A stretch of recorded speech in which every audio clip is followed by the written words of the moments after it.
மக்களுக்கு நல்லது பண்றதுக்கு அரசியலுக்கு வாங்கடா, கொள்ளை அடிக்கிறது கொலை பண்றதுக்கு மாடா அரசியலுக்கு. இதுல ஐயா சொல்றாரு காமராஜர் ஆட்சியை வழங்கணும்னு நான் முடிவு பண்ணியிருக்கேன். காமராஜர் படிக்க வச்சாரு, இவர் குடிக்கல வச்சுட்டு இருக்காரு. இவர் சொல்றாரு காமராஜர் ஆட்சி. ஏன்னா ஐயா ஸ்டாலின் அவர்கள் நான் கலைஞர் போல நல்ல ஆட்சி வழங்குன்னு சொல்ல சொல்லுங்க, அது ரொம்ப இன்னும் சிறப்பா இருக்கும். இத்தனை கிலோ கஞ்சா இருக்காங்க அப்படின்னா அப்போ மாணவர்கள்ட்ட எப்படி போதைப்பொருள் புழக்கமாகுது, எப்படி மக்கள்கிட்ட போதைப்பொருள் புழக்கத்துக்கு வருது, யார் விற்கிறா, தொடர்ச்சியான கேள்விகள் வருது. அப்போ இதெல்லாம் நம்ம ஆராய்ந்து பார்க்கணும் இல்லையா? எப்படி போதைப்பொருள் வெளியில வருது? இவங்க தான் எரிக்கிறாங்க, ஸ்டாலின் இரும்பு காரம் கொண்டு தடுக்கிறாரு, அப்புறம் எப்படி போதைப்பொருள் புழக்கத்துக்கு வருது? யார் கொண்டு வரா உள்ள? மழை நீர் வடிகால் முழுக்க கட்டி முடிச்சிட்டேன், ஒரு சொட்டு தண்ணி கூட தேங்காய் வாங்கி மறுநாள் மழை பெஞ்சா தெரியும், சென்னை அப்படியே மறந்துருக்கு. அதாவது நம்ம யூடியூப்லலாம் வீடியோலாம் பார்க்குறோம், ஒரே தலைவனா ஐயா ஸ்டாலின் அவர்கள் தான் தலைவனா, அதில் வந்து விளம்பரம் போடுறேன். காலையில் வந்து பிஞ்சுகள்லாம் வந்து பட்டினியோடு வராங்கன்னா அதுக்கு ஐயா தான், ஸ்டாலின் ஐயா தான் சோறு போடுறாங்க. உங்களை யார் கேட்டால் சோறு போட சொல்லி? இன்னைக்கு இவங்கலாம் அசால்ட்டாக சொல்கிறாங்க. அத்த கனிமொழி அவர்கள் வந்து கேட்குறாங்க மது கடைகளை மூடிடலாம் அப்படின்ட்டு. இன்னொரு ஊடகவியலாளர் கேட்குறாரு மது கடைகளை மூடாதீங்க, இந்த மது தயாரிக்கக்கூடிய ஆலைகளை மூடுங்க, மது கடைகள் தானாக மூடப்படும் அப்படிங்கிறாங்க. அவங்க இல்லை மது கடைகளை மூடனா மது ஆலைகள் தானாக மூடப்படும். ஏங்க சொல்கிறது, மது ஆலைகள் மூடனா கடைகள் மூட போகுது. நான் இவ்வளோ பேசுனேன்ல, அதுதான் நம்மளோட கொள்கை, அதுதான் தற்சார்பு பொருளாதாரமாக முன்னிறுத்தாங்க. பார்ப்பனர் வழிபடுற கோயில்களுக்குலாம் வழிபடுறது இதெல்லாம் வந்து ஒரு கான்ட்ரவர்ஷியாக பேசுறதால எப்படி பார்க்குறீங்க? இது திருத்தணி வந்து பார்ப்பனர் வழிபடுற கோயிலுங்களா? நீங்கள் என்ன சொல்கிறீங்க? இப்போ தேர்தல் வந்தது, திருத்தணி எல்லாம் பிரச்சாரம். அது இல்லை, திருத்தணியை பற்றி நான் கேட்கவே இல்லை. மயிலாப்பூர் விஷயங்கள்லாம் வந்து வழிபட்டாரு. இது தமிழன் கோயில், இது தமிழ்நாடு, நாங்கள் எங்கே வேணால் போய் கும்பிடுவோம். அவங்க உள்ள வந்துட்டு பூந்துக்கிட்டதுக்காக மயிலாப்பூரில் இருக்க கோயிலில் போய் கும்பிட்றீங்களே அப்படின்னா இது என்ன கேள்வி? இது எங்களை ஒழிக்கணும் தான் நாங்கள் செயல்படுறோம். அதாவது எங்களை பொறுத்த வரைக்கும் தமிழ் கடவுளை நாங்கள் வணங்குறோம். எங்காருந்து கொண்டும் சிவனாக இருக்கட்டும் முருகனாக இருக்கட்டும் அவங்களும் வணங்குறோம். நீங்கள் அதில் மயிலாப்பூர் கோயிலில் போய் கும்பிடுறீங்க, முருகன் போய் கும்பிடுறீங்க. இல்லை முருகன் பேசின விஷயங்களாக இருக்கட்டும், திருப்பரங்குன்ற விஷயத்தில் நீங்கள் எதுவும் வாயை திறக்காத, ஆக்டிவாக பேசாத மாதிரி இருக்கிற மாதிரி. எதுக்கு பேசணும்?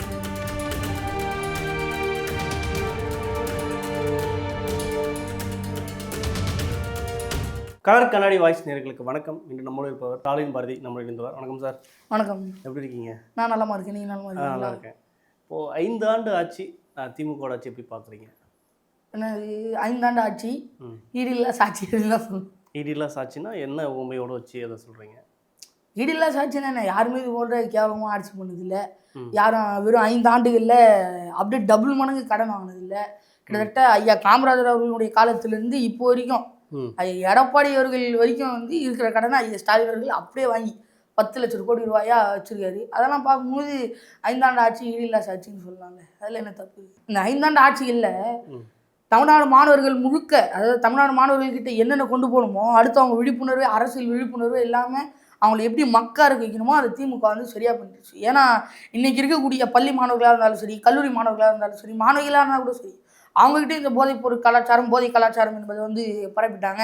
அவங்களுக்கு குடிக்க வச்சு கூத்தாட வச்சு அவங்களையும் கூத்தாடி பின்னாடி போக வச்சுருக்கிறாங்க. இதெல்லாம் ஒரு சிறப்பான சம்பவம் தானே. அதே போல் நீங்கள் பார்த்தீங்க அப்படின்னா இந்த குற்றச்சம்பவங்கள் நிகழ்றதுக்கு காரணமாக இந்த போதைப்பொருள் தான் இருக்குது. இந்த திமுக ஆட்சியில் தான் இந்த போதைப்பொருளுடைய வீரியம் அதிகமாக. அதிமுக ஆட்சியில் இந்த பிரச்சனை இருக்குது, நம்ம இல்லைன்னு சொல்லலை. ஆனால் இவ்வளோ வீரியமாக இருக்கிறது வந்து திமுக ஆட்சி. திமுக ஆட்சியில் தான் அது வீரியமாக இருந்தது தான் வீரியமாக இருக்குது. ஏன்னா அதிமுக ஆட்சியில் யாரும் சின்ன சின்ன மாணவர்கள் குற்ற சம்பவங்களில் ஈடுபடலை. உங்களுக்கு அது தெரிஞ்சிருக்கும்னு நினைக்கிறேன். அரக்கோணம் நோக்கி போய் கொண்டிருக்கிற ஒரு ரயிலில் ஒரு வடநாட்டு நபரை பார்த்துட்டு அவரை வெட்டுற அளவுக்கு அவங்க உச்சக்கட்ட போதையில் இருக்காங்க அப்படின்னா அப்போ அவங்கக்கிட்ட அந்த போதைப் பொருள் புழக்கம் என்பது எவ்வளோ தூரம் போயிருக்கோம் அப்படின்றத பாருங்கள். இதில் ஐயா சொல்கிறாரு காமராஜர் ஆட்சியை வழங்கணும்னு நான் முடிவு பண்ணியிருக்கேன். காமராஜர் படிக்க வச்சாரு, இவர் குடிக்கல வச்சுட்டு இருக்காரு. இவர் சொல்கிறார் காமராஜர் ஆட்சி வழங்கணும். ஏன்னா ஐயா ஸ்டாலின் அவர்கள் நான் கலைஞர் போல நல்ல ஆட்சி வழங்குன்னு சொல்ல சொல்லுங்க, அது ரொம்ப இன்னும் சிறப்பாக இருக்கும். அதே சமயம் சில பேர் வந்து சோஷியல் மீடியா வந்து இது கொஞ்சம் வளர்ந்து பின்னாடி தான் இதெல்லாம் கொஞ்சம் அட்ரஸ் பண்ணுற மாதிரி இருக்குது, அது ஒரு மிக முக்கியமான காரணமும் இருக்குன்ற மாதிரி சொல்கிறாங்க. இதுக்கு முன்னாடி இந்த இஷ்யூ இருந்ததாக செய்யுது. ஆனால் சோஷியல் மீடியா வந்து தான் கொஞ்சம் அது அதிகமாக தெரியுற மாதிரி இருக்கு. மக்கள் தானே சோஷியல் மீடியா அப்பத்துலேருந்தும் இருக்குது. மக்கள்கிட்ட எல்லா பொருளும் மக்கள்கிட்ட கிடைக்கும் போது மக்கள் தேட ஆரம்பிக்கிறாங்க. இல்ல டிஜிட்டல் புத்தகங்கள் இருக்கிறதுக்கு முன்னாடி, புத்தகங்களுக்கு அந்த அச்சடிக்கிற மிஷின் வர்றதுக்கு முன்னாடி மக்கள்கிட்ட, எளிய மக்கள்கிட்ட புத்தகங்கள் கிடைக்கல. கையில் எழுதி புத்தகங்கள் வெளியிட்டாங்க. அது மிகவும் விலை உயர்ந்ததாக இருக்குது. எப்போ இந்த அச்சடிக்கை இயந்திரம் வந்ததோ புத்தகத்தினுடைய விலை வந்து இறங்குது. இது வரலாற்றிலே இருக்குது. அப்போ மக்கள் அனைவரும் புத்தகங்களை வாங்கி படிக்க ஆரம்பிக்கிறாங்க, தங்களுடைய அறிவை வளர்க்குறாங்க. அப்படி இருக்கும்போது அப்போ பெரும் புரட்சி வந்து உலகத்தில் உண்டாகுது. அதை தொடர்ந்து நிறைய அந்த புத்தகங்கள் எளிய மக்கள்கிட்ட கிடைக்கும் போது நிறைய புரட்சி உண்டாகுது. அதே போல் தான் இது வந்து சோசியல் மீடியா அப்படிங்கிறது ஒரு கருவி. மக்கள் தங்களுடைய தேவைகளை நாள்தோறும் அறிஞ்சிக்கிறாங்க, அது மூலமாக புரிஞ்சுக்கிறாங்க. இதுதான் நமக்கு நல்லாட்சியாக இருக்குங்கிறத சோசியல் மீடியா மூலமாக முடிவு பண்ணுறாங்க. அதில் என்ன தப்பு இருக்குது? ஆட்சியாளர் சரியில்லை அப்படிங்கிறதா குறைய தவிர சோசியல் மீடியா ஆட்சியாளர் காமிச்சு கொடுத்துருந்துங்கிறது கூட கிடையாது. ஆட்சியாளர்களுடைய ஊடகவியலாளர்களுடைய வேலை என்ன? ஒரு ஆட்சியில் இருக்கக்கூடிய நன்மைகள் தீமைகளை வந்து காமிக்குது. அதுக்கு ஊடகவியலாளர் மேலே தான் தப்பு இருக்குது, ஆட்சியாளர் மேலே தப்பு இல்லை அப்படிங்கிற மாதிரி தான் இருக்குது. உவமை சொல்கிறேன். அதனால் ஊடகவியலாளர் மேலே தப்பு கிடையாது, நம்ம தோல் உரிச்சு காமிக்கிறோம். சோசியல் மீடியாவில் நல்லதும் இருக்குது, கெட்டதும் இருக்குது. அவங்களுக்கு தேவையானது அவங்க பார்க்குறாங்க, அவ்வளோதான். அதே சமயம் இதுக்கு பாஜக ஒரு காரணமாக இருக்கிறது நீங்கள் ஒத்துக்குவீங்களா? பாஜக எந்த வகையில் காரணம்? இப்போது ஹைதராபாத்தில் ஆதானி வந்து ஒரு கப்பலில் வந்து எட்டு வர்றது, கடற்படை வந்து அது தாராளமாக வெளியிடுறாங்க. இதை வந்து ராகுல் காந்தி வந்து பார்லிமெண்ட்டில் வந்து இது கோரிக்கையில் எழுப்பும் போது அவர் வந்து பேசுகிறத தடை பண்ணி அவர் வந்து எம்பி பதவியில் வந்து ராஜினாமா பண்ண வைக்கிறாங்க. இப்போ பாஜக இது காரணம் கிடையாதா? இருக்கலாம், ஒரு வகையில் காரணமாக இருக்கலாம். ஆனால் ஐயா ஸ்டாலின் அவர்கள் தான் இரும்பு கரம் கொண்டு அடக்குவார், தூக்கி அடைக்கடைக்கு போட்டார் இரும்பு கருத்து. இல்லை, நம்ம ஒரு நீதியை பேசும்போது, ஒரு பொதுவான விஷயங்கள் எடுத்து பேசும்போது அதுக்கான மையமான விஷயங்கள் ரெண்டு இணைச்சு தானே பேசணும். ஒரு விடயம் அப்படின்னா நல்லதும் இருக்கும், கெட்டதும் இருக்கும். இணைச்சு பேசணுங்கிறது உண்மைதான். இருக்கலாம், ஒருவேளை அவங்களும் கொண்டு வந்திருக்கலாம், அதை இவங்களும் பரப்பிட்டு இருக்கலாம். நம்ம தான் சொல்கிறேனே, அதிமுக பாஜகவும் திமுகவும் மறைமுக ரெண்டு இணைச்சு பேசும்போது தான் மக்கள்கிட்ட பரவாயில்ல, சரியான முறையில் பேசுகிறாங்க, சரியான கண்ணோட்டத்தில் பேசுகிறாங்கன்னும் போது மக்கள்கிட்ட அந்த கருத்து இன்னும் கொஞ்சம் போகும். அப்படி இல்லைன்னா இது தனிநபர் ஒரு மோதலுக்கான ஒரு தனிநபர் இதுக்கான ஒரு கருத்தா. இந்த போதைங்கிறது தனிநபர் ஒழுக்கத்திலையும் இருக்கு. ஆனா அதை தாண்டி இங்க இருக்கக்கூடிய ஆட்சியாளர்கள் சொல்றாங்களே, நாங்க போதைப் பொருளை அடக்கிட்டோம் அப்படிங்கிறாங்க. ஒவ்வொரு நாளும் செய்தித்தாளில் காவல்துறை இங்க இருந்து இவ்வளவு கஞ்சா பிடிச்சி இவ்வளவு போதைப் பொருட்களை பிடிச்சி நாங்க எரிச்சிருக்கிறோம், அதாவது எரிச்சிட்டோம், அதை முடிச்சிட்டோம் அதனோட கடையை அப்படிங்கிறாங்க. இங்கேருந்து இவ்வளோ போதைப் பொருள் பிடிக்கப்படுது, அங்கேருந்து அவ்வளோ போதைப் பொருள் பிடிக்கப்படுது, தொடர்ச்சி செய்தி வந்துட்டே இருக்கு. அப்படியும் போதைப் பொருள் எப்படி பரவுது? பொதுமக்கள் போய் கேட்டோம்னா காவல்துறை பிடிச்சி வச்சுட்டு காவல்துறை விற்பனை பண்ணிடுறாங்க என்றெல்லாம் மக்கள் பேசுகிறாங்க. பிடிச்சி வச்சது அவங்களே கொஞ்சம் குறிப்பிட்ட அளவுக்கு பணம் வாங்கிட்டு கொடுத்துட்றாங்க என்றெல்லாம் மக்களிடையே செய்தி இருக்குது. அப்போ எது உண்மை? மக்கள் சொல்கிறது உண்மையா, இங்கே ஊடகங்களில் வெளியே வர்றது உண்மையா? இத்தனை கிலோ கஞ்சா எரிச்சாங்க அப்படின்னா அப்போ மாணவர்கள்ட்ட எப்படி போதைப்பொருள் புழக்கமாகுது? எப்படி மக்கள்கிட்ட போதைப்பொருள் புழக்கத்துக்கு வருது? யார் விற்கிறா? தொடர்ச்சியான கேள்விகள் வருது. அப்போ இதெல்லாம் நம்ம ஆராய்ந்து பார்க்கணும் இல்லையா? எப்படி போதைப்பொருள் வெளியில் வருது? இவங்க தான் எரிக்கிறாங்க, ஸ்டாலின் இரும்பு காரம் கொண்டு தடுக்கிறாரு, அப்புறம் எப்படி போதைப்பொருள் புழக்கத்துக்கு வருது? யார் கொண்டு வரா உள்ள? இவ்வளோ விடயங்களையும் நம்ம பார்க்க வேண்டியது. இப்போ அரசு ஊழியர்களும் இது ஒரு முக்கிய பங்கு வகிக்கிறாங்க. அரசு ஊழியர்கள் அரசு இரும்பு காரம் கொண்டு அடக்கும் அப்படிங்கிறாரு ஐயா மு.க. ஸ்டாலின் அவர்கள். அரசு இரும்பு காரம் கொண்டு அடக்கம்னா யாரு? அரசுல வேலை செய்யக்கூடியவர்கள் மக்கள் இரும்பு காரம் கொண்டு அடக்குவாங்கன்னு அர்த்தம். அப்ப நீங்க சொல்ற மாதிரி மக்கள் சொல்ற மாதிரி ஒரு பங்கு இருக்கு அப்படின்னு நம்ம பார்க்கலாம். இப்படி ஒரு பக்கம் இருக்கையில் திமுகவுக்கு வெளியிட்ட கொள்கைகளை எப்படி பார்க்குறீங்க? ஏன்னா 8000 கூப்பனாக இருக்கட்டும், நாங்கள் வந்து தான் தமிழ்நாட்டில் இருக்கிற பெண்களுக்கு பாதுகாப்பு இருக்குதுன்னு சொல்கிறதா இருக்கட்டும், இந்தியாவிலேயே அதிகமாக பெண் பாதுகாப்பு இருக்கிறது, அதிகமாக கல்வி அறிவு பெற்றதாக இருக்கட்டும், இந்த மாதிரி நிறைய விஷயங்களை சொல்கிறத நீங்கள் எப்படி பார்க்குறீங்க? அவரும் சொல்லிட்டு தான் இருப்பாரு. சொல்கிறேன் நிதி ஆயோக் மழைநீர் வடிகால் கட்டுவது, அதான் மழைநீர் வடிகால் முழுக்க கட்டி முடிச்சிட்டேன், ஒரு சொட்டு தண்ணி கூட தேங்காய், மறுநாள் மழை பெஞ்சா தெரியும், சென்னை அப்படியே மறந்துக்கிட்டு இருக்கும். அவங்க எல்லாம் தான் சொல்கிறேன், செய்கிறாங்களா? ஐயா கலைஞர் கூட ஒரு ஊழலில் மாட்டினப்ப எறும்பு சர்க்கரையை வச்சுருந்தீங்களே, எங்கே எறும்பு தின்ற விட்டது, அது வச்சு இந்த மூட்டை எங்கே கரையான் அரித்து விட்டது. இவரை கேட்டோம்னா, எப்பா 4000 கோடி நீங்களப்பா மழைநீர் வடிகால் கட்டுறீங்களப்பா, எங்கப்பா? ஐயோ அது நீங்கள், ஐயோ ஆக அதை நீங்கள் ஏன் கேட்குறீங்க? நான் இங்கே வச்சுருந்தேன் செலவு பண்ணலான்ட்டு, மழை தண்ணி என் வீட்டுக்குள்ளே வந்துருச்சு, 4000 கோடி எப்படி பணத்தை தண்ணியில் கரைஞ்சி போயிடுச்சு அப்படிங்கிறது ஐயா முதல். இல்லை முன்னேறி இருக்கா இல்லையா? தமிழ்நாடு முன்னேறி இருக்கா இல்லையா? பொருளாதார ஐயா கல்வி ரீதியாக ஏற்கனவே இருந்ததுதான் இப்பயும் இருக்கு. இவருமோ நான் வந்துட்டேன் அப்படியே திருத்திட்டேன், புகழ்ந்து மக்களுடைய பொருளாதாரத்தை தேசிய கல்வி ரேஷியோன்றது 52% இருக்கு. ஆனால் அது ஏற்கனவே இருக்கு 52%. ஏற்கனவே எந்த ஆண்டு அம்மையா ஜெயலலிதா அவர்களே இதை உயர்த்திருக்கிறாங்க. ஐயா எடப்பாடி பழனிசாமி அவர்களும், ஐயா ஸ்டாலின் மட்டும்தான் 5 ஆண்டுகள் எல்லாத்தையும் முடிச்சிட முடியுமா அப்படின்னா முடியாது. இல்லை, அந்த கட்டமைப்புலேருந்து வந்தது தானே, திராவிட ஆட்சிகள் கட்டமைப்புலேருந்து வந்தது தானே, வந்தது தான். பின்ன இருக்கட்டும், எல்லாரும் முன்னருக்கு ஆட்சியாளர்கள் கொண்டு வந்திருக்காங்களே, ஐயா ஸ்டாலின் மட்டும்தான் காரணம் சொல்ல முடியுமா? ஐயா கருணாநிதி அவர்கள் கூட உயர்த்திருக்காரு, இதை ஐயா ஸ்டாலின் ஒத்துக்குவாரா? இல்லை, ஐயா ஸ்டாலின் தான் சொல்லக்கூடாது, எல்லா ஆட்சியாளரும் செஞ்சுருக்காங்க, அதில் இவரும் ஒருத்தர். எல்லாம் பெரியார் தான் செஞ்சாரு, மற்றவங்க யாரும் செய்யல அப்படின்ற மாதிரிலாம் சொல்லக்கூடாது. எல்லாரும் செஞ்சாங்க, அதில் ஐயா ஸ்டாலின் ஒருத்தர் அப்படின்னு தான் சொல்லணும். 8,000 கூப் பண்ணுறதுலாம் இந்த இலவச திட்டங்களை நீங்கள் எப்படி பார்க்கணும்? நம்ம எப்பவுமே இலவசங்களுக்கு எதிரானவங்க. ஏன் என்ன இலவசங்களா ஆதரிக்கணும். என்ன காரணம்னு நினைக்கிறீங்க? நீங்கள் எப்போ மக்களுடைய பொருளாதாரத்தை உயர்த்துறீங்களோ அப்பயே மக்கள் இந்த பொருள்லாம் வாங்கிப்பாங்க. நீங்கள் தான் கொடுக்கணும் அப்படிங்கிறது அவசியம் கிடையாது. அரசு எதுக்கு இதெல்லாம் தரணும்? மக்களுக்கு தேவைன்னா அவங்க வாங்கி போகிறாங்க. எக்கனாமிக்ஸ்லேயே வருது. ஒரு மனுஷனுக்கு பொது தேவையானது என்ன? இருக்க நல்ல இடம், உறுதிக்கு நல்ல உடை, வேணுன்ற அளவுக்கு சாப்பாடு. இதுதான் ஒரு மனுஷனுக்கு மனிதன் என்றால் அவங்களுக்கு முக்கியத்துவமானது இதுதான். அடுத்துதான் உங்களுக்கு லக்ஸுரி வருது, உங்களுக்கு கம்ஃபோர்ட் வருது, அதுக்கப்புறம் உங்களுக்கு லக்ஸுரி வருது. லக்ஸுரி உங்களுக்கு காரு பங்களாலாம் வரும். உங்களுக்கு கம்ஃபோர்ட்டில் ஏசி, ஃபேனு, லைட்டு இதெல்லாம் அதான் மிக்சி இதெல்லாம் வரும். நீங்கள் எதுக்கு கம்ஃபோர்ட் கொடுக்குறீங்க? இல்லை அமித்யா மக்கள் அதாவது அமித்யா சென் அந்த பொருளாதார நிபுணருக்கு நோபல் பரிசு பெற்ற பொருளாதார நிபுணர் கூட இந்த மாதிரி வெல்ஃபேர் ஸ்கீம்னால தான் தமிழ்நாடு இந்த அளவுக்கு முன்னேறிக்கின்ற மாதிரி சொல்கிறது. எப்படி 1000 ரூபா கொடுத்தனால கேஸ்லாம் வாங்கிட்டாங்க? இல்லை இது 1000 ரூபாய் இல்லைங்க. கல்வி இலவச கல்வியாக இருக்கட்டும், இலவச பெண்களுக்கு கல்வி இலவசம்லாம் நம்ம ஒத்துக்கிறோம். அதுவும் பிரச்சனை கிடையாது. பேருந்து இலவசமாக இருக்கட்டும். பேருந்து இலவசமா? எப்படி அது எப்படி உயரும்? உலக நாடுகள்ல கியூபால பேருந்து வந்து குறைந்த கட்டணத்துல தான் கொடுக்குறாங்க. நீ எங்க ஏறி எங்க இறங்கினாலும் குறிப்பிட்ட அளவுக்கு பணம் கொடுத்துட்டா நீங்க போகலாம். உங்களை யார் இலவசம் கொடுக்க சொன்னது? நாங்க யாராவது கேட்டோமா? மக்கள் யாராவது கேட்டாங்களா இலவச பேருந்து கொடுக்க சொல்லி? மீனை மட்டுமே புடிச்சு கொடுத்துட்டு சாப்பிடுன்னு சொல்லக்கூடாது. நீ ஒரு நாள் செத்து போயிட்டீங்கன்னா எங்களுக்கு அடுத்த யார் மீன் பிடிச்சி கொடுப்பா? நான் எங்களுக்கு இப்படி கத்து கொடு. நீ என்ன ஒரு மீன் பிடிச்சி கொடுக்கறது? நான் ஒரு நாளைக்கு 1000 மீன் கூட பிடிப்பேன். நீ யார் என்ன கேட்கறதுக்கு? நீ கற்றுக் கொடுத்துட்டு உன் வேலையை பார்த்துட்டு போ. நீ எனக்கு 1000 ரூபா கொடுக்குறது மாதம் ஒவ்வொரு பெண்களுக்கும் 10,000 சம்பாதிக்கக்கூடிய அந்த எக்கனாமிக் அந்த பொருளாதார தரத்தை நீங்கள் கொண்டு வந்திருந்தீங்க அப்படின்னா நீங்கள் 1000 ரூபா கொடுக்கணும். எதற்காக நீங்கள் 1000 ரூபா கொடுக்க போறீங்க? எத்தனையோ முதியோர்கள் இருக்காங்க. மகளால் கைவிடப்பட்ட முதியோர்கள் இருக்கிறாங்க. அவங்களுக்குலாம் நீங்கள் இந்த முதியோர் பென்ஷன் போடுறாங்க இல்லையா, அதெல்லாம் கட் பண்ணிட்டு தான் இங்கே இருக்கக்கூடிய மகளிர்களுக்கு 1000 ரூபா கொடுக்குறாங்க. யாரும் உங்களை கேட்டா? எத்தனை முதியோர்களோட வயிற்றுல அடிச்சுட்டு நீங்கள் இந்த பணத்தை கொடுத்துருக்கீங்க? அவங்களுக்கு ஒரு மாத்திரை செலவாவோ சாப்பாடு செலவாவோ, ஒரு கணவன் மனைவி ரொம்ப வயதானவங்க வேலைக்கு போக முடியாதவங்க அந்த 1000 ரூபா 1500 ரூபா வச்சுட்டு வாழ்வாங்க. அவங்க வயிற்றுல அடிச்சு நீங்கள் எதுக்கு 1000 ரூபா கொடுக்குறீங்க? யார் கேட்டா? அந்த பாவம் யாரை விடும்? சும்மா விடுமா? அது யார் கேட்டா? அவங்கள நீங்கள் பாட்டு அவங்களுக்கு கொடுங்க, எங்களுடைய பொருளாதார தரத்தை உயர்த்துங்க, நாங்கள் வாங்கிக்கிறோம். உங்களை கேட்டோமா? நாங்கள் உங்களுக்கு 8000 கொடுக்க சொல்லி நாங்கள் கேட்டோமா? நீங்கள் ஏன் கரண்ட் பில் ஏற்றுறீங்க? கரண்ட் பில் வச்ச விலையில இருக்க வேண்டியதுன்னு. சொத்து வரி ஏன் ஏற்றுறீங்க? பால் விலை ஏன் ஏற்றுறீங்க?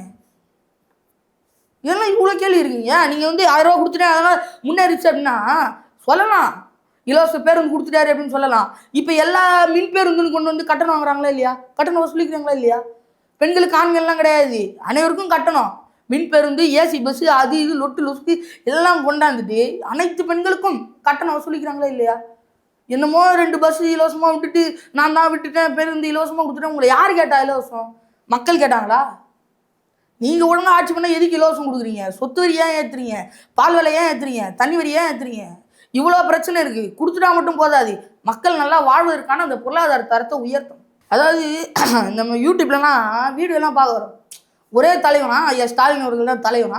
அதில் வந்து விளம்பரம் போடுறேன். காலையில் வந்து இந்த பிஞ்சுகள்லாம் வந்து பட்டினியோட வராங்களாம். அதுக்கு ஐயா தான் ஸ்டாலின் ஐயா தான் சோறு போடுறாராம். உங்களை யார் கேட்டால் சோறு போட சொல்லி? நீங்கள் அவங்களுடைய பொருளாதாரத்தை உயர்த்துங்க. அடித்தட்டு மக்களுடைய பொருளாதாரத்தை நீங்கள் உயர்த்தினாலே போதும். அவங்க வீட்டிலேருந்து அவங்க நல்ல சாப்பாடு சாப்பிட்டு வருவாங்க. நீங்கள் போடுற அந்த புழு மேய்ந்த சாப்பாடு, பல்லி மேய்ந்த சாப்பாடு. இல்லை நான் கேட்குறேன்னா கியூபாவில் குறைந்த கட்டணத்தில் வசதி கொடுக்குற ஏன் அதை மென்ஷன் பண்ணீங்க? நான் ஒரு டிராவலர் விளாக் வந்து பார்க்குறேன். அதில் நம்ம இதெல்லாம் 4 தூரம் படிக்கிறோம். எந்த டிராவலர் விளாக் பார்த்தீங்க? பேக் பேக்கர் குமார்னு ஒருத்தர். அதே இப்போ நான் பேக் பேக் குமார் பார்த்துருக்கேன். அந்த பேக் பேக் குமார் உங்களோட வீடியோ கூட எடுத்து காட்டுறேன். கியூபா விளாக்ஸ்லாம் பார்க்குறேன். அந்த விளாக்ஸில் அப்படி ஒரு இதுவே இல்லை. அங்கே கடுமையான பொருளாதார நெருக்கடி இருக்குது. பேருந்து வசதியே இல்லை. எடுத்து காட்டவா? காமிங்க. சைனாவில் கூட இருக்குது. சைனாவில் நிறைய ஜப்பானில் கூட சைனாவில் இருக்குங்க. பேக் குமாரோட அந்த இதில் அங்கே பொருளாதார நெருக்கடி இருக்குன்னு தான் சொல்கிறாங்க. பெரும்பாலும் டிரைவரே கண்ட்ராக்டரே இல்லாமல் டிரைவர் மட்டும் தான் இருப்பாங்க. பேக் குமார் நானே பார்த்துருக்கேன். ஆனால் நீங்கள் வந்து திரும்ப கியூபா வந்து ஒரு மாடல்ன்ற மாதிரி காட்டுறீங்க. கியூபா கண்டிப்பாக மாடல் தான், மாற்றுக்கிறது கிடையாது. ஆனால் இன்றைக்கு என்ன நிலவையாக இருக்குது? இன்றைக்கி ஒரு உணவு கூட இல்லாமல் இருக்கிற சிக்கல் தானே இருக்குது அங்கே இருக்க. ஏன் கியூபா திரும்ப மென்ஷன் படுத்த நோக்கம் என்ன சொல்லுங்கள்? நிறைய வகையில் கியூபா வந்து நம்ம ஒப்பிட்டு காமிக்கலாம். ஏன்னா தற்சார்பு பொருளாதாரத்தில் அங்கே இருக்கக்கூடிய கிராமப்புற மக்கள்லாம் வந்து இங்கே எவ்வளோ ஆயிரக்கணக்கில் இருக்கக்கூடிய பொருள்லாம் அவங்களே தயாரிக்கிறாங்க. அதெல்லாம் பார்க்கும்போது ஒரு வியப்பாக இருக்குது. நம்ம இங்கே கொக்கோன் வாங்கி சாப்பிடுவோம், இதுகளே தரமட்டமானது, பவுடராக இருக்கும், நம்மளுக்கு தெரியும். ஒரிஜினலாக டூப்ளிகேட்டானு கூட தெரியாது. இங்கே ஆயிரக்கணக்கில் விற்கும். அங்கே கீழே சும்மா போட்டு சாப்பிட்றாங்க. அந்த அளவுக்கு கியூபாவில் அந்த கொக்கோ பவுடராக இருக்கட்டும், அந்த காஃபியாக இருக்கட்டும், நிறைய பொருள் அங்கே இருக்குது. அவங்க வந்து ஒரு தற்சார்பு பொருளாதாரம் தான் வாழ்றாங்க. வெளிநாட்டை சார்ந்தோ இல்லை மற்றவங்களை சார்ந்தோ வாழலை. அங்கே பொருளாதாரம் வந்து பொருளாதார நெருக்கடி செயற்கையாக உருவாக்கப்பட்டிருக்கு. அதாவது உலகத்தின் சர்க்கரை கிண்ணம் கியூபா. அமெரிக்கா பொருளாதார தடை போட்டதுனால மட்டும்தான் இன்னைக்கு கியூபா வந்து ஒரு பொருளாதாரத்தில் பின்தங்கிய நாடாக இருக்குது. மற்றபடி நீங்கள் பார்த்தீங்கன்னா அது வந்து ஒரு நல்ல நாடு தான். அங்கே இருக்கக்கூடிய தற்சார்பு பொருளாதாரம் என்பது ஒரு சிறந்த பொருளாதாரம். அதை மாதிரி தான் தமிழ்நாட்டை உருவாக்கணும். தற்சார்பு பொருளாதாரத்தில் தான் தமிழ்நாட்டை வளர்த்து கொண்டாடணும். சாராயம் மூலமாக கொண்டு வரக்கூடாது அப்படிங்கிறது தான் நம்மளுடைய கருத்து. ஏன்னா எப்போ பார்த்தாலும் சாராயத்தில் எங்களுக்கு பொருளாதாரம் வருது, சாராயத்தில் எங்களுக்கு பொருளாதாரம் வருது, அதுதான் வருமானம் சார்ந்து இருக்காதீங்க. தமிழ்நாட்டில் எவ்வளோ வளங்கள் இருக்குது, அதெல்லாம் பயன்படுத்தல. அரசு எந்த இடத்துலையும் அப்படி ஒரு சாராயம் தான் வருதுன்ற மாதிரி இண்டஸ்ட்ரியல் வந்து நல்லா வளர்ந்துருக்கா சொல்கிறாங்க. ஆடோர் ஃபீல்டில் நல்லா இருக்குன்னு தான் சொல்றாங்க. அதே சமயம் கல்வியாக சொல்லிட்டு தான் இருக்காங்க சொல்றாங்க. ஐயா நிதி ஆயோக்குன்னு சொல்றாங்களே, மத்திய அரசு இருக்கிற அரசு சார்ந்த நிதி ஆயோக் நிறுவனங்களே இந்த புள்ளிவரத்தை வெளியிடுறாங்களே. சொல்லணுங்க. சரி இருங்க. அப்ப நீங்க ஒரு கார் தயாரிக்க நீங்க இண்டஸ்ட்ரியலைசேஷன் நல்லா இருக்குன்னு சொல்றீங்க இல்லையா? இங்க ஒரு கார் தயாரிக்க ஒரு நாளைக்கு எவ்வளவு தண்ணி எவ்வளவு லிட்டர் செலவாகுது, எவ்வளவு லட்சம் லிட்டர் செலவாகுது தெரியும். 2000க்கு மேல உலகமயமாக்கினாங்களா, குளோபலைசேஷன் ஆகலாம். அப்புறம் இந்தியா முழுசு இது உலகம் முழுசு இருக்கிற சிக்கல் பிரச்சனைன்னு சொல்றாங்களே. அதுதான் நம்ம மாற்றணும், தற்சார்பு பொருளாதாரம் வழியா கொண்டு வரணும் அப்படிங்கிறேன். நீங்க இண்டஸ்ட்ரியலைசேஷன் மகாத்மா காந்தின்னு நீங்க சொல்றீங்க. அவர் என்ன சொன்னாரு? இண்டஸ்ட்ரியலைசேஷன் ஒரு பெரும் சின்ன கருதினாரு அப்படின்னு சொல்றாங்க. எக்கனாமிக்ஸ்ல இருக்கு. அவர் சொல்றாரு இண்டஸ்ட்ரியலைசேஷன் என்பது பெரும் பாவம் அப்படிங்கிறாரு. இதுல இருக்கு. காந்தி 5 எழுது அப்படின்னாங்க, அதுல இருக்கு காந்தி வந்து பெரிய சின்ன கருதினாரு அப்படின்ட்டு. அப்போ அவர் கருதுறாரு, அவருக்கு தெரியுது தற்சார்பு பொருளாதாரத்துல தான்டா வளர்த்து கொண்டு வரணும் அப்படின்ட்டு. வில்லேஜ் சர்வோதயா அப்படிங்கிறாரு. அதுல வந்து செல்ஃப் டிபெண்ட் வில்லேஜ்களை உண்டாக்கணும், செல்ஃப் டிபெண்ட் கண்ட்ரியா இந்தியா இருக்கணும் அப்படின்னு அவர் ஆசைப்படுறாரு. நீங்க அந்த மாதிரி இந்தியா உருவாக்கிக்கிறீங்க இல்லை தமிழ்நாடு அந்த மாதிரி இருக்கா? ஐயா ஸ்டாலின் சொல்லுங்க. இங்க இருக்கக்கூடிய அடித்தட்டு மக்களுடைய வாழ்வு உயர்ந்துடுச்சா? இன்னைக்கு இவங்கெல்லாம் அசால்ட்டாக சொல்கிறாங்க. அத்த கனிமொழி அவர்கள் வந்து கேட்குறாங்க மது கடைகளை மூடிடலாம் அப்படின்ட்டு. இன்னொரு ஊடகவியலாளர் கேட்குறாரு மது கடைகளை மூடாதீங்க, இந்த மது தயாரிக்கக்கூடிய ஆலைகளை மூடுங்க, மது கடைகள் தானாக மூடப்படும் அப்படிங்கிறாங்க.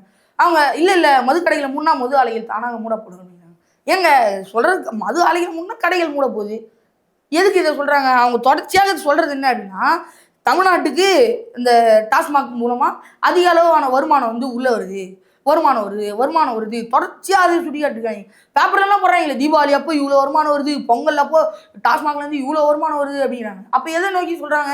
தமிழ்நாட்டுக்கு ஒரு டாஸ்மாக் வந்து பெரிய வளம் போல் இருக்கு அப்படிங்கிறாங்க. ஆனால் அதை குடிச்சு உயிரிழக்கக்கூடிய எத்தனை பேர்? தமிழ்நாட்டினுடைய அத்தை கனிமொழி அவர்கள் சொல்கிற மாதிரி இளம் விதைகள் எத்தனை பேர் இருக்காங்க தமிழ்நாட்டில்? இதெல்லாம் தடுக்கிறதுக்கு தான் சொல்கிறோம், தற்சார்பு பொருளாதாரத்தை உண்டாக்குங்க. அதை விட நிறைய பொருளாதாரம், அதை விட நிறைய பணம், அதை விட நிறைய இன்கம் உங்களால் ஜென்ரேட் பண்ண முடியும் அப்படிங்கிறோம்.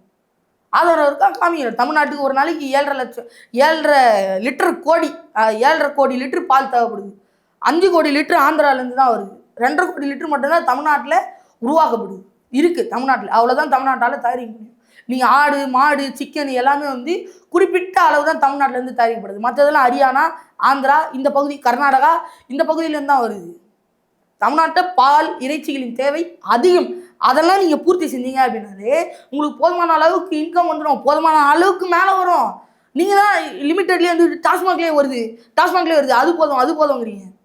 அதுதான் தவறு அப்படிங்கும். யாரும் பால் வாங்க மாட்டாங்களா? யாரும் இறைச்சி சாப்பிட மாட்டாங்களா?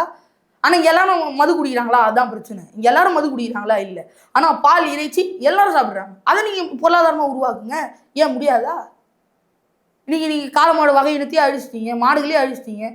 நாட்டு மாடே இல்லை, எல்லாம் பீகார்லேருந்து உத்தரப்பிரதேசிலேருந்து மாடுகளை கொண்டு வந்து அதை இங்கே விற்று அதை கண்ணுக்குட்டி போட வச்சு அதை மாடாக இங்கே விற்றுக்கிட்டு இருக்கீங்க. தமிழ்நாட்டினுடைய உண்மையான மாடு வகைகள்லாம் இங்கே இருக்கா? அதெல்லாம் அழிச்சிட்டீங்க. இப்படி ஒரு பக்கம் இருக்கையில் இப்போது 2026 எலெக்ஷன் நாம் தமிழோட என்ன கொள்கை, என்ன அடுத்தடுத்து இந்த விஷயங்களுக்கு இன்னும் சிறப்பு விஷயங்களை என்ன முன்னெடுத்து? நான் இவ்வளோ பேசுனேன் இல்லை, அதுதான் நாம் தமிழோட கொள்கை. அதுதான் தற்சார்பு பொருளாதாரமாக முன்னிறுத்துறாங்க. ஆடு மாடு கோழி வளர்ப்பு, அது மட்டும் இல்லாமல் பயிர் தொழில் வந்து அரசு பணியாக மாற்றப்படும். இது பயிர் தொழில் அரசு பணியாக மாற்றப்படும். ஓகே, ஆடு மாடு இதையும் அரசு பணியாக மாற்றப்படும். ஓகே, அடுத்து அதே சமயம் வந்து தலைவர் சீமான் வந்து தொடர்ச்சியாக வந்து பார்ப்பனர் வழிபடுற கோயில்களுக்கெல்லாம் வழிபடுறது, இதெல்லாம் வந்து ஒரு கான்ட்ரவர்ஷியாக பேசுகிறதெல்லாம் எப்படி பார்க்குறீங்க? இது திருத்தணி வந்து பார்ப்பனர் வழிபடுற கோயிலுங்களா? இல்லை, மயிலாப்பூர் வந்து ஒரு கோயிலை வந்து வழிபட்டதா? நீங்கள் என்ன சொல்கிறீங்க? இப்போ தேர்தல் வந்தது, திருத்தணி எல்லாம் பிரச்சாரம். அது இல்லை, திருத்தணி பற்றி நான் கேட்கவே இல்லை. மயிலாப்பூர் விஷயங்களை வந்து வழிபட்டாரு. ஐயா இது தமிழன் கோயில், இது தமிழ்நாடு, நாங்கள் எங்கே வேணால் போய் கும்பிடுவோம். அவங்க உள்ள வந்துட்டு பூந்துக்கிட்டதுக்காக மயிலாப்பூரில் இருக்க கோயிலில் போய் கும்பிடுறீங்களே அப்படின்னா இது என்ன கேள்வி? அது அவங்கள ஒழிக்கணும் தான் நாங்கள் செயல்படுறோம். அதாவது எங்களை பொறுத்த வரைக்கும் தமிழ் கடவுளை நாங்கள் வணங்குறோம். எங்காருந்து கொண்டும் சிவனாக இருக்கட்டும், முருகனாக இருக்கட்டும், அவங்களும் வணங்குறோம். நீங்கள் அதில் மயிலாப்பூர் கோயிலில் போய் கும்பிடுறீங்க, முருகன் போய் கும்பிடுறீங்க. இல்லை முருகன் பேசின விஷயங்களாக இருக்கட்டும், திருப்பரங்குன்ற விஷயத்தில் நீங்கள் எதுவும் வாயை திறக்காத, ஆக்டிவாக பேசாத மாதிரி இருக்கிற மாதிரி இருக்கு. எதுக்கு பேசணும்? அதுக்கு அவங்க பார்ப்பனர்கள் அவங்களுக்குள்ள சண்டை போட்டுக்கிறாங்க. கடைசியில் அதை பார்த்தா அந்த கோபுரம் நில அளவை கோல், அதுக்கு போயிட்டு சண்டை போட்டுக்கிட்டு அது தீபம் ஏற்றதான் அப்படின்னா இதெல்லாம் என்ன பிரச்சனை? யாருமே அதை கண்டுக்கல. இவங்களாவது ஊதி ஊதி பெருசாகுனா நாங்கள் எதுக்கு பேசணும்? எங்களுக்கு எவ்வளோ பிரச்சனை இருக்குது, நாட்டுக்குள்ளே எவ்வளோ பிரச்சனை இருக்குது. மக்களுடைய பொருளாதாரத்தை உயர்த்தணும்னு பேசிக்கிட்டு இருக்கோம், கொள்கை ரீதியாக சண்டை போட்டுக்கிட்டு இருக்கோம் எத்தனையோ பேர் கூட. நீங்கள் வந்துட்டு திருப்பரங்குன்றத்தை பார்க்கலையே அப்படின்னா அவங்க சும்மா அவங்களுக்குள்ளே சண்டை போட்டுக்கிட்டு அப்புறம் அவங்களே சரி பண்ணிக்குவாங்க. இதெல்லாம் ஒரு மேட்ரா?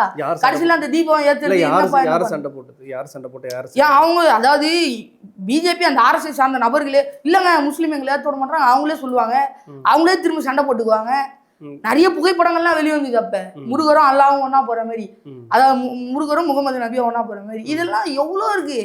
இதெல்லாம் நீங்க பார்க்க மாட்டீங்க. இதெல்லாம் நாம் தமிழ்ல இருந்து அபிஷியலா வெளியே வந்தது புகைப்படம்லாம். அதாவது எல்லா மதத்துல இருக்கவங்களும் மொழி என்ன பேசுறாங்க, என்ன மொழியை பேசுறாங்க?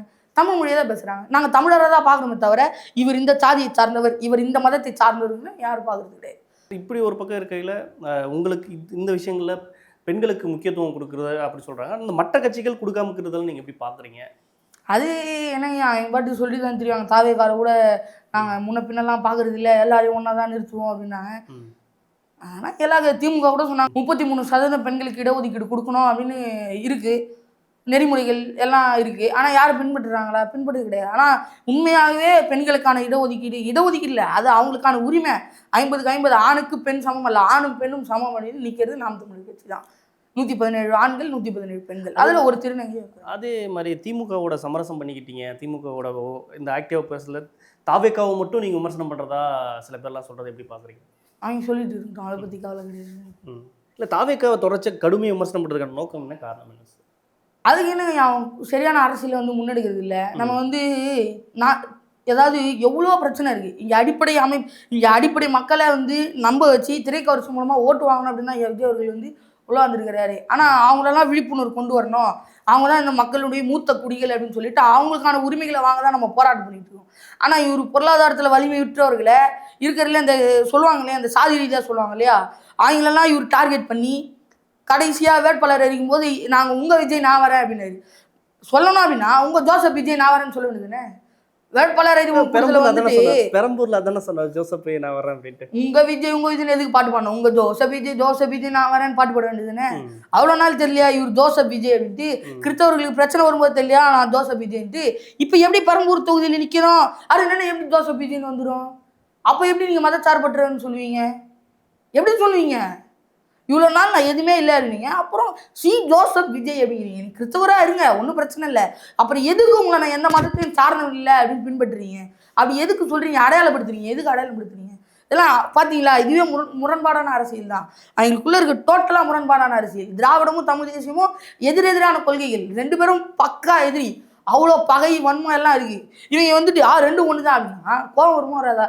இவரா தமிழ் தேசியத்திற்கு எதிரி, தமிழருக்கு எதிரி அப்படின்னு நம்ம சொல்கிறோம். இவருக்கு கொண்டு வந்து ஈவரை நினச்சி இவரு தான் எங்கள் கொள்கை வழிகாட்டி அப்படிங்கிறது. சரி இருந்துட்டு போ, நீ கொள்கை வழிகாட்டியாவே இருக்கு, நாங்கள் எங்களுக்கு யார் வழிகாட்டின்னு காமிக்கிறோம் அப்படிங்கிறது தான் நம்ம பேசிகிட்டு இருக்குது.